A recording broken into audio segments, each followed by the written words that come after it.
अस्सलाम वालेकुम नाजरीन, मैं हूं सवरे मीरा और आज एक बहुत ही अहम टॉपिक पे हम डिस्कशन करेंगे। हमारे बहुत सारे वालिदैन, हमारे अहलो याल, अजीजों कारब, दोस्त अहबाब, उनके जब बच्चे एफएससी करते हैं तो उनके पास कोई चॉइस नहीं होती कि वो किस प्रोग्राम में एडमिशन लें। एमबीबीएस, बीडीएस, फार्मेसी और मुख्तलिफ किस्म के शोबात हैं, लेकिन लोगों को इसमें बड़ी दुश्वारी का सामना करना पड़ता है कि वो अपने बच्चे के लिए, अपनी बेटी के लिए कौन सा प्रोफेशन जो है सिलेक्ट करें। तो आज इस मौजू पर डिस्कशन के लिए हमारे पास एक बहुत ही बड़ी शख्सियत मौजूद है, प्रोफेसर डॉक्टर अदरीस खान, जो कि bachelor of eastern medicine surgery में head of department SPD university में। आइए आज उनसे पूछते हैं कि ये बैम्स आखिरकार है क्या। अस्सलाम वालेकुम डॉक्टर साहब। वालेकुम सर सलाम। कैसे हैं आप, खैरियत से हैं? ठीक सर है। एक तो बहुत शुक्रिया, आपने दोबारा हमें टाइम दिया। सर जैसा कि मैंने शुरू में प्रोग्राम के शुरू में बताया अपने नाजरीन को कि वालिदैन बड़े परेशान रहते हैं, इतनी ज्यादा डिग्री प्रोग्राम्स हैं, इतनी डाइवर्सिफाइड फील्ड्स हैं, लगभग हर यूनिवर्सिटी में 50 किस्म के शोबे हैं। तो वो सोचने पे मजबूर है कि हम जो एफएससी करने के बाद अपने बच्चों को किस प्रोग्राम में एडमिशन दें। तो डॉक्टर साहब ये बताएं कि पहले ये जो bachelor of eastern medicine surgery, जिसको हम यूजुअली ईस्टर्न मेडिसिन कहते हैं, ये है क्या? देखिए, आपके ना सवाल के दो जुज़ हैं। मैं चाहूँगा कि दोनों को बारी बारी डिस्कस कर लें। वालिदैन की जो परेशानी है ना, उसका आसान हल अगर हम डिस्कस करें तो मेडिकल में जितने भी शोबे हैं उनको हम दो कैटेगरीज में डिवाइड कर लेते हैं। एक कैटेगरी है मेडिकल की और दूसरी है पैरामेडिकल की। ये ठीक बड़ी है। एक सिंपल डिवीजन हो जाती है। मेडिकल का हर वो ग्रेजुएट मेडिकल का ग्रेजुएट कहलाता है जिसके पास लाइसेंस होता है क्लिनिकल प्रैक्टिस का। तो एक मरीज को चेक कर सकता है, डायग्नोज कर सकता है, फिर उसके बाद उसकी ट्रीटमेंट प्रिस्क्राइब कर सकता है। ठीक ही है। Is called medical graduate.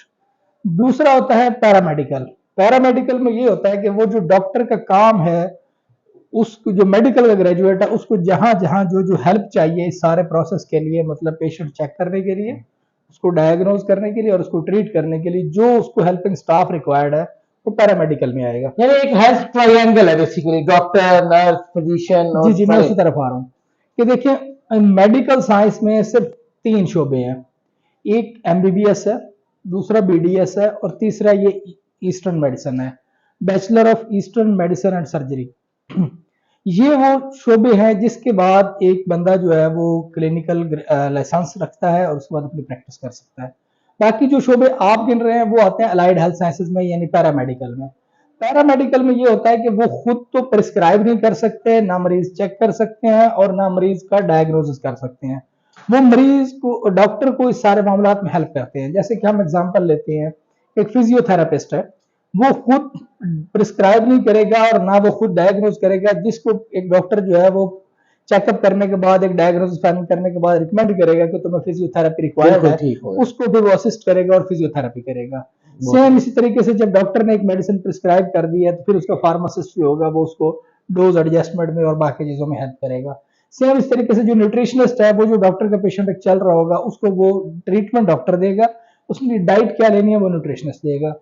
Same इस तरीके से लैब साइंसेज के जो ग्रेजुएट्स मुख्तलिफ होते जो हैं, हमारे पास शोबे इमेजिंग हैं। टेक्नोलॉजी के जो ग्रेजुएट्स होते हैं, उसके अलावा ऑपरेशन थिएटर के होते हैं या एनेस्थीसिया के टेक्नोलॉजिस्ट होते हैं, वो सारे क्या करते हैं कि वो जो डॉक्टर ने जो काम करना है उसमें उसको हेल्प करते हैं। तो डॉक्टर साहब पता कल मैं रोकना चाहूंगा, आपकी इस बात से ये पता लगा कि फिर ये जो bachelor of eastern medicine surgery है, ये मेडिकल प्रैक्टिशनर कहलाते हैं। जी बिल्कुल, ये इनकी बकायदा कौंसल है। 5 ईयर डिग्री प्रोग्राम है, 5 साल जिस तरीके से एमबीबीएस है, और इसमें सिलेबस भी एटमोस्ट जो है वो एमबीबीएस का ही पढ़ाते हैं।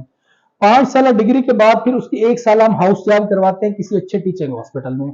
जब बच्चा हाउस जॉब कर लेता है उसके बाद जो है वो उसको एक हमारी कौंसल जो है वो लाइसेंस देती है और उसमें फिर वो क्लिनिकल मेडिकल का एक लाइसेंस याफ्ता फिजिशियन बन जाता है। फिर वो अपने पेशेंट चेक भी कर सकता है, डायग्नोज कर सकता है, अपना क्लिनिक बना सकता है, अपना ट्रीटमेंट ठीक। कर सकता है, अपना पेशेंट ठीक कर सकता तो डॉक्टर साहब ये जो ईस्टर्न मेडिसिन है और एलोपैथिक में क्या फर्क महसूस करते हैं? क्या फर्क है? एक बुनियादी अहम सवाल है कि लोग समझें कि ईस्टर्न मेडिसिन बेसिकली है है। क्या। हाँ, आपके सवाल को अगर हम ज्यादा थोड़ा रिफाइन करें तो ये हो सकता है कि एक आम डॉक्टर में और एक ईस्टर्न मेडिसिन के डॉक्टर में क्या फर्क है। बिल्कुल ये बिल्कुल। बड़ा अहम सवाल हो सकता है। इन दोनों के पास अपना अपना एक लाइसेंस होता है। जो एमबीबीएस का डॉक्टर है, जिसको एलोपैथिक का डॉक्टर कहते हैं, उसके पास जो हमारी मेडिसिन है, केमिकल बेस्ड मेडिसिन है, सिंथेटिक मेडिसिन है, कीमियाई तौर पे तैयारशुदा मेडिसिन है, उनका लाइसेंस होता है। वो अपने पेशेंट को उसके जरिए ट्रीट करता है। जबकि जो ईस्टर्न मेडिसिन का ग्रेजुएट है उसके पास हर्बल और नेचुरल मेडिसिन का लाइसेंस होता है और वो अपने पेशेंट्स को नेचुरल मेडिसिन से ट्रीट करता है। इसके अलावा बाकी दोनों में सिमिलैरिटी है, उनका मतलब सब्जेक्ट भी सेम है, उसके बाद उनका डेजिग्नेशन भी सेम है। वो भी फिजिशियन है, वो भी फिजिशियन है, और वो एक लाइसेंस फिजिशियन है, अपने पेशेंट को वो चेकअप करते हैं। लेकिन दोनों की डोमेन थोड़ी डिफरेंट है कि एमबीबीएस डॉक्टर जो होगा वो अपने पेशेंट को एलोपैथिक मेडिसिन से ट्रीट ठीक है। करेगा, जबकि जो ईस्टर्न मेडिसिन का ग्रेजुएट होगा वो अपने पेशेंट को हर्बल मेडिसिन से ट्रीट करेगा। ठीक। डॉक्टर साहब ये बताएं कि ये प्रोग्राम 5 साल प्रोग्राम, जैसे कि आपने शुरू में बताया 5 साल प्रोग्राम है, तो ये टिप कौंसल के अंदर आता है, ये भी आपने वजाहत की है। मेरा सवाल ये है कि ये 5 साल जो प्रोग्राम है इसमें कितने सब्जेक्ट्स पढ़ाए जाते हैं, क्या क्रेडिट आवर्स हैं, और इसकी 5 साल की जो ड्यूरेशन है और जो हाउस जॉब का साल है वो छठा कंसीडर होता है या 5 में ही है? जी, ये बड़ा अहम सवाल है। एक तो मैंने जैसे पहले अर्ज की कि जिस तरीके से हम इसको कंपैरिजन कर रहे हैं एमबीबीएस के साथ, एमबीबीएस के भी 5 साल थ्योरी में आते हैं और हाउस जॉब में छठा साल आता है। ठीक हो गया डॉक्टर साहब। और जहां तक कोर्स कंटेंट की बात है तो वो मैंने बताया कि अटमोस्ट जो है वो एमबीबीएस वाला ही कंटेंट पढ़ाते हैं। उसमें हम anatomy, physiology, biochemistry, surgery, paediatrics, gynae, ENT, ophthalmology, community medicine, forensic, pathology, parasitology, materia Medica, pharmacy, medicine, each and everything पढ़ाते हैं। बल्कि इसमें एक्स्ट्रा ये होता है कि एमबीबीएस का जो डॉक्टर है वो एक बनी बनाई मेडिसिन सिर्फ प्रिस्क्राइब कर सकता है, जबकि ईस्टर्न मेडिसिन का जो डॉक्टर है वो अपनी मेडिसिन खुद बनाना चाहे तो हम उसको फार्माकोग्नोसी भी पढ़ा रहे हैं। अच्छा। और साथ उसको हर्बल फार्मेसी भी पढ़ा रहे ये हैं। नहीं कि वो डिस्पेंसिंग भी कर सकता है, अपने क्लिनिक में दवाई तैयार करके भी दे हाँ, सकता है, प्रोडक्शन भी कर सकता है। एक्सटेम्पोरेनियस वो प्रिपरेशन। वो नहीं नहीं, इसके अलावा वो अपनी पूरी इंडस्ट्री भी लगा सकता जी है। जी जी बिल्कुल। उसको ड्रैप ने अथॉरिटी दी है कि वो लाइसेंस जो उसका है उस बेस पे वो हर्बल मेडिसिन की पूरी इंडस्ट्री बना के, प्रोडक्ट्स बना के मार्केट में बेच सकता है। अपने पेशेंट्स के लिए भी बना सकता है। अपने पेशेंट के लिए तो वो हर किस्म की मेडिसिन बना सकता है। वो सिरप बनाना चाहे, टैबलेट बनाना चाहे, कैप्सूल बनाना चाहे, कोई बाम बनाना चाहे, आइंटमेंट बनाना चाहे, इस तरह की किसी भी किस्म की कोई ऑयल बनाना चाहे, तो हर किस्म की कोई कॉस्मेटिक्स की कोई चीज बनाना चाहे, कोई क्रीम, जेल, शैम्पू, ऑयल, कुछ भी इस तरह का बनाना चाहे तो हर्बल में उसके पास फुल होम अथॉरिटी होती है कि वो जो कुछ करना चाहे वो कर सकता है। इनफैक्ट हम ये कह सकते हैं कि हर्बल मेडिसिन की एक सुप्रीम लेवल की डिग्री है। इसमें उसके पास सारे किस्म का नॉलेज होता है। डॉक्टर साहब मुख्तसर ये बताएं कि टू द पॉइंट, ताकि हमारे नाजरीन को, ये बहुत अहम सवाल मैं पूछने जा रहा हूँ, ताकि हमारे नाजरीन को ये जेन में रहे कि एलिजिबिलिटी क्राइटेरिया क्या है, और यूनिवर्सिटी की कोई बताएं कहाँ कहाँ ये डिग्री हो रही है, और थोड़ा सा ये जरूर बताइएगा एंड में कि इसका एक्सपेंस क्या है, क्योंकि आजकल जो इन्फ्लेशन है पेरेंट्स के लिए ये भी बहुत एक अहम सवाल है। जी, ये वाकई बड़ा अहम सवाल है। सबसे पहली बात यह है कि एलिजिबिलिटी क्राइटेरिया क्या है। एलिजिबिलिटी क्राइटेरिया इसका ये है कि इसमें एफएससी में फर्स्ट डिवीजन आपकी होनी चाहिए, प्री मेडिकल होना चाहिए आपके पास। सिर्फ FSc pre medical first division criteria है।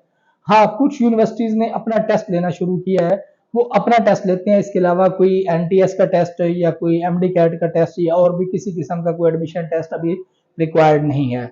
कुछ एक दो यूनिवर्सिटीज हैं जो अपना एडमिशन टेस्ट लेती हैं और उसके बाद वो एडमिशन देती हैं। और इसके बाद जो दूसरी आपने बात की है उसकी एक्सपेंसेस की, एक्सपेंसेस जिस तरह की आम मार्केट में पैरामेडिकल की डिग्रियां चल रही हैं ना सॉरी, जिस तरह की पैरामेडिकल की डिग्रियां चल रही हैं अलाइड हेल्थ साइंसेज की और बाकी, उन सब के तकरीबन इक्वल ही चलता है। क्योंकि बहुत ज्यादा कॉस्टली एमबीबीएस की तरह लाखों में नहीं है, बहुत ज्यादा महंगा नहीं है। मतलब अगर हम सुपीरियर की बात करें तो यहाँ हम इस वक्त तक पूरे 5 साल की जो फीस लेते हैं वो टोटल 12 लाख रुपए है। और उसमें हमारे पास स्कॉलरशिप्स भी मौजूद होते हैं। उसमें अगर किसी को हम 50% तक अगर स्कॉलरशिप ऑफर करते हैं, ऐसा स्टूडेंट जो एफएससी सुपीरियर से करके आ रहा है, सुपीरियर कॉलेज से करके आ रहा है, तो उसको हम 50% ऑफ करते हैं। मतलब उसकी 5 साल की फीस सिर्फ 6 लाख रह जाती है। डॉक्टर साहब अगर आपकी बीच में फीस की बात में करूँ कि पहले सेमेस्टर में अंदाजन कितनी फीस बनती है? अंदाजन ज़ाहिर एक एस्टिमेटेड होती है, बढ़ती है, कम होती है। हम पहले सेमेस्टर में जो टोटल फीस है वो 1,40,000 है, जबकि जो हमारे स्कॉलरशिप वाले स्टूडेंट होते हैं उनके लिए 50-60,000, 60,000 बन जाती है, 60-65,000 रुपए बन जाती है। नाजरीन यहाँ पे चूंकि बड़ी डिटेल डिस्कशन जारी है कि इसका हमारे एलिजिबिलिटी क्या है, कौन से लोग इसमें एडमिशन ले सकते हैं और है क्या ईस्टर्न मेडिसिन, तो एक और अहम सवाल फिर ये बनता है जो कि आपके दिमाग में भी आ रहा होगा, आपके जहन में घूम रहा होगा, गर्दिश कर रहा होगा कि सर इसका स्कोप क्या है फिर? जी, इसका स्कोप डेफिनेटली जैसे मैंने पहले डिस्कस किया, ये अक्सर सवाल हमसे पूछा भी जाता है और स्टूडेंट भी बार बार पूछ रहा होता है।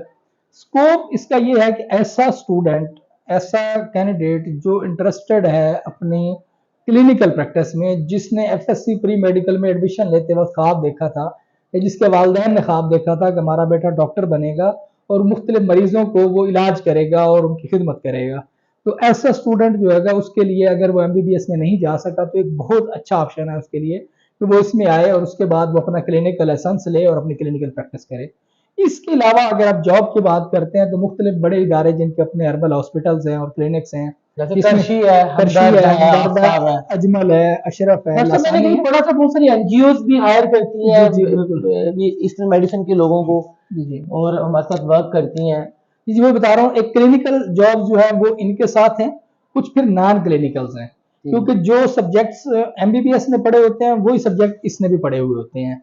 तो ये चूंकि फिजिशियन होता है, मेडिकली एक्सपर्ट होता है, हेल्थ केयर प्रोफेशनल होता है, तो फिर जो नॉन क्लिनिकल शोबा जाता है उसमें एमबीबीएस के बाद इनको प्रेफर किया जाता है। सही जैसे है। कोई टीबी का प्रोजेक्ट है उसमें अवेयरनेस पे काम करना है, कोई डेंगू का आ गया, कोई हेपेटाइटिस का आ गया, इस तरह पब्लिक हेल्थ के मुख्तलिफ WHO के प्रोजेक्ट्स होते हैं ठीक या है। फिर आगा खान के होते हैं या अच्छा बड़े डॉक्टर बड़े जो साहब, पब्लिक हेल्थ के इदारे हैं उनमें फिर वो एज हेल्थ केयर एडमिनिस्ट्रेटर्स और हेल्थ केयर प्रोफेशनल्स के तौर पे इनको वो एंटरटेन करते हैं। और एक चीज और इसके अलावा कि चूंकि इस वक्त पूरी दुनिया जो है वो हर्बल की रिसर्च में जा रही है, वो मुख्तलिफ हर्बल मेडिसिन बना भी रहे हैं और उनके ऊपर रिसर्च भी कर रहे हैं, हर्ब्स के ऊपर भी रिसर्च कर रहे हैं, तो उसमें एज ए रिसर्चर भी वो अपना एक अच्छा कैरियर बना सकते हैं, हर्ब्स की रिसर्च में भी जा सकते हैं।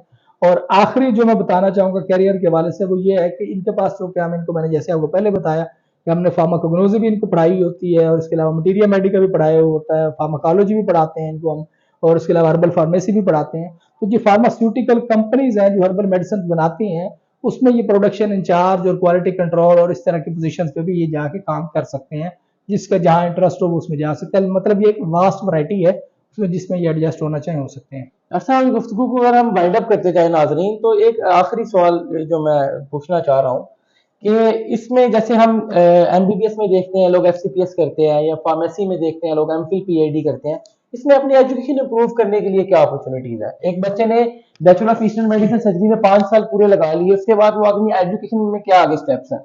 ये भी बड़ा अहम सवाल है आपका कि एक तो हमारा जो ये है करिकुलम है ये इतना वास्ट है और इतना बेहतरीन डिजाइन किया हुआ है कि इसमें मल्टीपल सब्जेक्ट्स हैं।